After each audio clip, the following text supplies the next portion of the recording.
La décision soudaine du Premier ministre britannique Rishi Sunak de tenir des élections générales le 4 juillet, en lançant une campagne de 6 semaines qui pourrait mener son parti conservateur à la perte du pouvoir après 14 ans, a soulevé de nombreuses questions. Selon Sunak, le Royaume-Uni commence à sortir de la crise du coût de la vie, provoquée par la forte hausse des prix des biens essentiels lorsque la Russie a envahi l'Ukraine il y a 2 ans. Le message du Premier ministre au pays est que l'économie est sur la bonne voie et que seul son parti peut garantir la stabilité.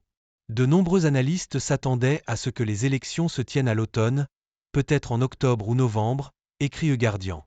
Mais Sunak, selon le prestigieux journal britannique, croit que les perspectives pour son parti ne sont pas susceptibles de s'améliorer et qu'il a peut-être voulu profiter de l'élément de surprise, ce qui pourrait lui permettre de prendre de l'avance sur le parti travailliste de l'opposition, dirigé par Keir Starmer.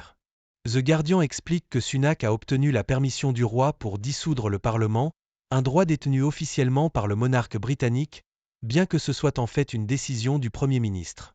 Après le 30 mai, le Parlement actuel cessera officiellement d'exister et les députés deviendront des candidats, qui devront convaincre les électeurs de les réélire. Si les sondages s'avèrent exacts, son parti pourrait alors perdre, car les travaillistes ont maintenu une avance considérable sur les conservateurs pendant des mois. Cependant, les campagnes peuvent parfois changer le résultat, comme cela s'est produit en 2017, lorsque la première ministre conservatrice Theresa May a convoqué des élections alors qu'elle était en tête des sondages, mais a perdu après une campagne désastreuse.